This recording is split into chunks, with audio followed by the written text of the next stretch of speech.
Hi plus 2 students. So evaluate yourself. அதில் why group 18 elements are inert gases. Write the general electron configuration of group 18 elements கேட்டிருக்கு. group 18 elements வந்து inert gases சொல்லுவோம். So அதோட general electron configuration இதுதான் NS2 NP6. அப்புறம் வேற என்ன question கேட்டிருக்கு, ஏன் inert gasன்னு சொல்கிறோன்னா கம்ப்ளீட்லி ஃபில்டு. இப்போ எஸ்ஸில் 2 எலக்ட்ரான் இருக்க முடியும், ஸோ அந்த 2ம் ஃபில் ஆகிருக்கு. அதேமாதிரி பியில் 6 எலக்ட்ரான் தான் இருக்க முடியும், ஸோ அந்த 6ம் ஃபில் ஆகிருக்கு. ஸோ கம்ப்ளீட்லி ஃபில் ஆகிருக்கிறதுனால it do not react with other element, எது கூடயுமே ரியாக்ட் ஆகாது.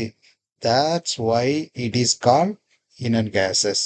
அவ்வளோதான், இதனால தான் இது இனர்ட் கேசஸ்ன்னு சொல்லுவோம். இப்போ அந்த ஆக்சிடேஷன் ஸ்டேட்டுக்கு இதை எப்படி நம்பர் வந்தது ஞாபகம் வைக்கிறது அப்படின்னா, வரிசையாக நம்பர் போட்டுருங்க. +3ல் ஆரம்பித்து +18 வர. ஸோ குரூப் நம்பரு, ஸோ வரிசையாக ஆக்சிடேஷன் ஸ்டேட்டு +3ல் ஆரம்பித்து 8 வர. அதேமாரி அப்சர்வ் ஆக்சிடேஷன் ஸ்டேட்டும் +1ல் ஆரம்பித்து +6 வர போட்டுருங்க. தென் செகண்ட் ஒன்ல -4ல் ஆரம்பித்து -1 வர போட்டுருங்க. ஸோ இது காமனாக உங்களுக்கு ஞாபகம் வைக்கக்கூடியது. ஸோ குரூப் 13 ஐகோசஜன்ஸ் அல்லது போரான் ஃபேமிலின்னு சொல்லுவாங்க. குரூப் 14 ரொம்ப இம்பார்ட்டன்ட், டெட்ரோஜென்ஸ், அது கார்பன் ஃபேமிலி சொல்லுவாங்க. ஸோ 13ல் ஐகோசஜென்ஸில் தான் போரான் பார்ப்போம். 13 டெட்ரோஜென்ஸில் வந்து கார்பன் ஃபேமிலி, அதில் கார்பன் ரிலேட்டடான காம்பவுண்ட் பார்ப்போம். 15ல் வந்து நிக்டோஜென்ஸ், அப்புறம் 16ல் சால்கோஜென்ஸ், அப்புறம் ஹாலோஜென்ஸ் ரொம்ப முக்கியம். 18 தான் நம்ம இனர்ட் கேஸ்ன்னு சொல்லுவோம். ஸோ இதோட ஜெனரல் எலக்ட்ரான் கான்ஃபிகரேஷன் பாருங்கள். எல்லாத்துலேயுமே NS2, என்னங்கிறது அசிமுத்தால் குவாண்டம் நம்பர், அது 7 வரை இருக்கும், 1 to 7 வரை இருக்கும், அது மாறிக்கிட்டே இருக்கும். சரிங்களா, அதனால காமனாக என்னன்னு வச்சுருக்காங்க. எல்லாத்துலேயுமே NS2 காமனாக தான் இருக்கும். NP வந்து பாருங்கள் 1ல் ஆரம்பித்து 6 வரை போட்டுடலாம். ஸோ நீங்கள் ஈஸியாக எலக்ட்ரான் கான்ஃபிகரேஷன் வந்து ஞாபகம் வைக்கலாம். ஸோ அவங்க கேட்டால் குரூப் 15ஓட எலக்ட்ரான் கான்ஃபிகரேஷன் கேட்டால் நீங்கள் நம்பர் முதல்ல இந்த நம்பர் தான் ஞாபகம் வைக்கணும். 13, 14, 15, 16, 17, 18 இது ஞாபகம் வச்சு நீங்கள் ரஃபாக NS2 எல்லாத்துலேயும் போட்டு ஃபஸ்ட்டு NP1 ஆரம்பிக்கணும், NP2, NP3, NP4, NP5, NP6 இப்படி நீங்கள் ஆர்டராக எழுதினீங்கன்னா உங்களுக்கு எழுத முடியும். அதேமாதிரி குரூப் நேம் ஐகோசஜென்ஸ், அப்புறம் டெட்ரோஜென்ஸ், அப்புறம் நிக்டோ பி சைலண்ட், நிக்டோஜென்ஸ், சால்கோஜென், ஹாலஜென்ஸ். அந்த நேம் ரொம்ப முக்கியம், ஒன் வேர்டில் கேட்கலாம். சரி, இதில் இந்த ஆக்சிடேஷன் ஸ்டேட் எப்படி டிஸ்கிரைப் பண்ணுறாங்க அப்படின்னு பார்க்கலாம். அதுக்கு நமக்கு எலக்ட்ரான் கான்ஃபிகரேஷன் எழுத தெரியணும். எலக்ட்ரான் கான்ஃபிகரேஷன் வேணும் அப்படின்னா ஆல்ஃபா பிரின்சிபிள் தெரியணும். ஸோ ஆல்ஃபா பிரின்சிபிள் இதுதான். இந்த 1sல ஆரம்பித்து 7s வரை இருக்குது, 1sல ஆரம்பித்து 7s வரை, அப்புறம் 2pயில் ஆரம்பித்து 7p, 3Dயில் ஆரம்பித்து 7T, F மட்டும் 4F 5F. இது எப்படி எழுதுறது அப்படின்னு பார்க்கலாம். ஆல்ஃபா பிரின்சிபிள் அது கிளியராக தெரியணும். 11th படிச்சுப்பீங்க. சரி, தெரியல அப்படின்னாலும் தெரிஞ்சுக்கிடுங்க. ஸோ முதல்ல ஆர்பிட்டால்ஸாக வரிசையாக எழுதணும். நான் வரிசையாக எழுதுகிறேன். 1s, 2s, 3s, 3p, 3s, 4s, 5s, 6s, 6s, 7s. Next பியில் ஆரம்பிக்கணும். P, 3p, 4p, 5p, 6p, 7p, SB அடுத்தது D, அதுக்கப்புறம் 3D, 4D, 5D, 6D, 7, அடுத்தது 4F, 5F. இவ்வளோதான். இந்த ஆரோ பாருங்க, இதெல்லாம் நேராக இருக்கோ அதில் ஆரோ பண்ணணும். ஆரோ கரெக்டாக போடுங்க, மாற்றி போட்டுறாதீங்க. எதெல்லாம் டயகனலாக மீட் ஆகுதோ அதை போட்டுருங்க, இல்லைன்னா தப்பாயிரும். ஸோ இது போட்டாச்சு. ஸோ இப்போ எலக்ட்ரான் கான்ஃபிகரேஷன் நமக்கு தெரியணும். எலக்ட்ரான் கான்ஃபிகரேஷன் போரான் ஃபேமிலி முதல்ல. ஸோ இந்த பீரியாடிக் டேபிளில் போரானுக்கு அட்டாமிக் நம்பர் எத்தனை? 5. பக்கத்தில் போட்டிருக்கிறது தான் அட்டாமிக் நம்பர். அதேமாரி கேலியம் எடுத்துக்கலாம், அதுக்கு 31. இல்லை அலுமினியமே எடுத்துக்கலாம், வரிசையாக ஒவ்வொன்றா போட்டுக்கலாம். போரான், அலுமினியம், கேலியம் ஒவ்வொன்றா எடுக்கலாம். Boron, aluminium, gallium. So boron, அப்புறம் அலுமினியம், அப்புறம் கேலியம். போரானுக்கு எத்தனை 5, அலுமினியத்துக்கு 13, கேலியத்துக்கு 31. ஸோ இது ஒவ்வொன்றா ஃபர்ஸ்ட் என்ன செய்யலாம், போரான் பார்க்கலாம். ஸோ போரான் 5 எப்படி ஃபில்லப் ஆகும், முதல்ல 1s2 இதில் ஃபில்லப் ஆயிரும்.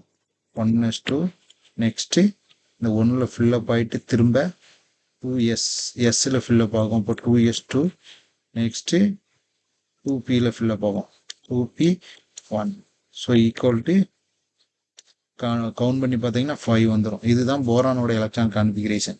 அடுத்து அலுமினியத்துக்கு 13, அது எப்படி ஃபில்லப் ஆகும், அலுமினியத்துக்கு வந்து 13, அலுமினியத்துக்கு 13 இது எப்படி ஃபில்லப் ஆகும் பாருங்க. 1s2 முதல்ல ஃபில்லப் ஆயிரும். 1s2 நெக்ஸ்ட்டு இங்கே வந்து அடுத்து 2s2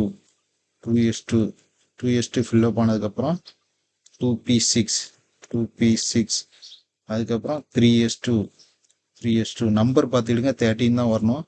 இது வரைக்கும் எவ்வளோ வந்திருக்கு, 12 வந்திருக்கு. 3s முடிஞ்சதுக்கப்புறம் அடுத்தது 3p1.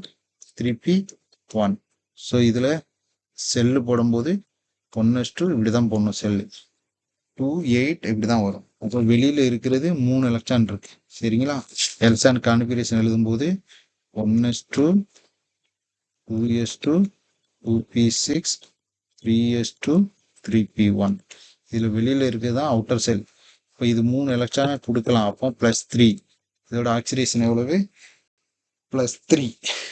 3 எலக்ட்ரானை கொடுக்கலாம். இது அலுமினியம் வந்து 3 எலக்ட்ரானை கொடுக்கலாம். ஸோ அதனால தான் இங்கே ஹையஸ்ட் ஆக்சிடேஷன் ஸ்டேட் எவ்வளோ கொடுத்துருக்காங்க, +3. போரானுக்கு அப்போ என்ன செய்யலாம், போரான் எத்தனை எலக்ட்ரானை கொடுத்துருக்காங்க, அவுட்டர் மோஸ்ட் செல்லில் ஒரே ஒரு எலக்ட்ரான் தான் இருக்குது, 1 கொடுக்கலாம். அதனால இது +1. ஸோ இது ரெண்டும், இதுதான் அவுட்டர் செல்லு. இதை கொடுக்க முடியாது, பீல உள்ள இதை மட்டும் தான் கொடுக்கும். அதனால இது 1, ஆக்சிடேஷன் ஸ்டேட் என்ன, +1. ஸோ இப்படி தான் அதை வந்து இங்கே ஞாபகம் வைக்கணும். இதே மாதிரி நீங்கள் ஒவ்வொரு இதுக்காக போட்டு பார்க்கலாம். 14 குரூப்பு, அதே மாதிரி கார்பன் ஃபேமிலிக்கு, நைட்ரஜன் ஃபேமிலி, ஆக்சிஜன் ஃபேமிலி. ஆக்சிஜனுக்கு ஒரு ரஃபாக போட்டு பார்க்கலாம், ஆக்சிஜனுக்கு எப்படி ஃபில்லப் ஆகுதுன்ட்டு. ஆக்சிஜனுக்கு அட்டாமிக் நம்பர் எத்தனை, 8. இதுதான் ஆக்சிஜனுக்கு 8 அட்டாமிக் நம்பர். அப்போ எப்படி ஃபில்லப் ஆகும், ஆக்சிஜனுக்கு 8 அப்படிங்கனால முதல்ல இதில் ஃபில்லப் ஆகும். 1s2 2 எலக்ட்ரான் முடிஞ்சுது. அடுத்தது நேராக இதில் வந்து திரும்ப 2s2. ஸோ 4 காலி ஆயிடுச்சு, 8ல் 4 போயிடுச்சு. நெக்ஸ்ட்டு 2p2 6 போயிடுச்சு. அடுத்து 3s2 வரிசையாக எழுதுறோம், பார்த்துக்கிடுங்க. இந்த இடத்துல எல்லாரும் பண்ணுறது இதை இங்கே போட்டுறாதீங்க, இங்கே போய் தான் அங்கே வரும், அது மட்டும் ஞாபகம் வச்சுக்கிடுங்க. இப்போ இங்கே 8 எலக்ட்ரான் வந்துருச்சு. 1s2 2s2 சரி, இது 2p2 போட்டேன் தப்பு, 2p6 ஃபில்லப் ஆகலாம். ஆனால் நமக்கு 4 தான் பேலன்ஸுக்கு. அப்போ 2p4.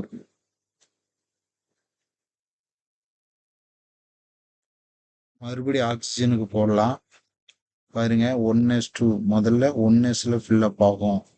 1s2 ரெட் கலரில் மார்க் பண்ணுறேன். அப்படியே 1s2லேருந்து மறுபடியும் ஆரோ எங்கே வருதுன்னு பார்த்துக்கிடுங்க. 2s2 முடிஞ்சதுக்கப்புறம் இங்கே போடுறாதீங்க, இங்கே இருந்து தான் வரும். 2p6 போட முடியாது, 4. இப்போ தான் 8 ஃபில்லப் ஆயிடுச்சு, அவ்வளோதான். இதுக்கப்புறம் எலக்ட்ரான் இல்லை. ஸோ இதுதான் இதோட எலக்ட்ரான் கான்ஃபிகரேஷன். ஸோ இதில் அவுட்டர் மோஸ்டில் என்ன எலக்ட்ரான் இருக்குது, அதுதான் அதோடைய ஆக்சிடேஷன் ஸ்டேட்டு.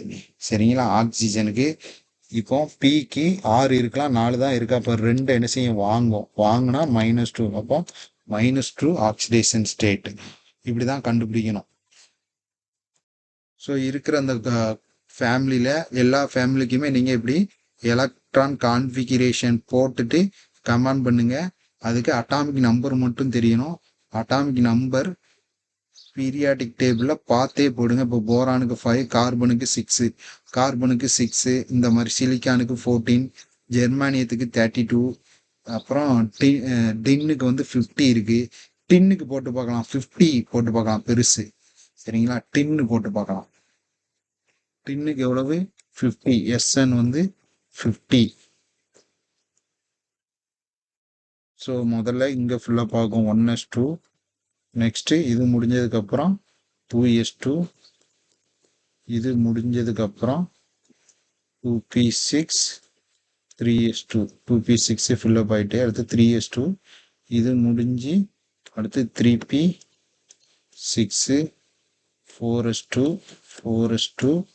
நெக்ஸ்ட் இது முடிஞ்சு 3d10 3d10 எவ்வளவு கவுண்ட் வருதுன்னு பார்த்துக்கிடுங்க. 10 18 20 30 வந்திருக்கு. அடுத்து 4p6 then 5s2 then 5s2 sorry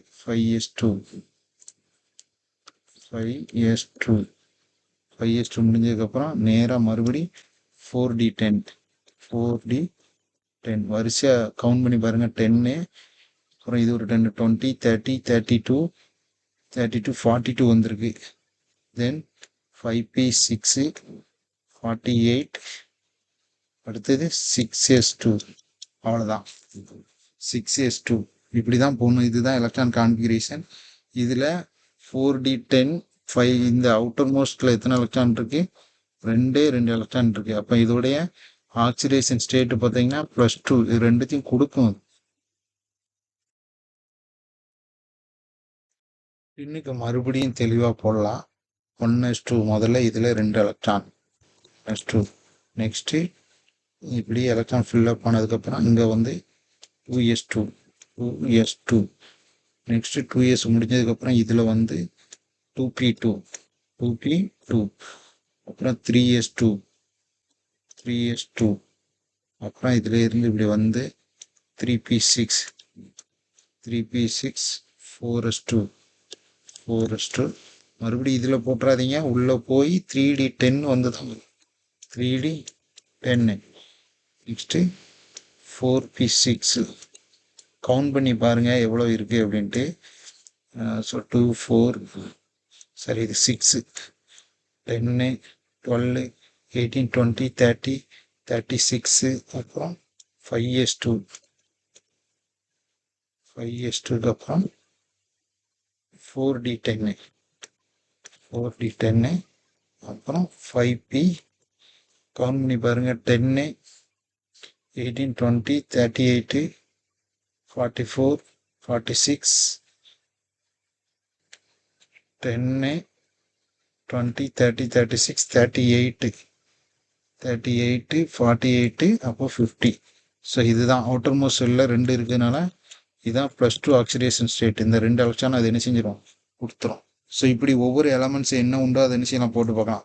கார்பனுக்கு 6 எப்படின்னா எப்படி ஃபில்லப் ஆகும்? கார்பனுக்கு 6 எப்போ 1s2 2s2 2p2 1s2 2s2 2p2. So இதில் இது 2 எலக்ட்ரானை கொடுக்கலாம் அப்படின்னு நீங்கள் யோசிக்கலாம். ஆனால் அது இல்லை, செல்லு இதுதான். இந்த 4 எலக்ட்ரான் இதை கொடுத்துட்டு +4 ஆக்சிடேஷன் ஸ்டேட்டு. அப்படி இல்லைன்னா இங்கே பிக்கு எத்தனை எலக்ட்ரான் தேவை? 4 எலக்ட்ரான் தேவை. அப்போ 4 வாங்கிட்டு -4 கூட ஆகலாம்.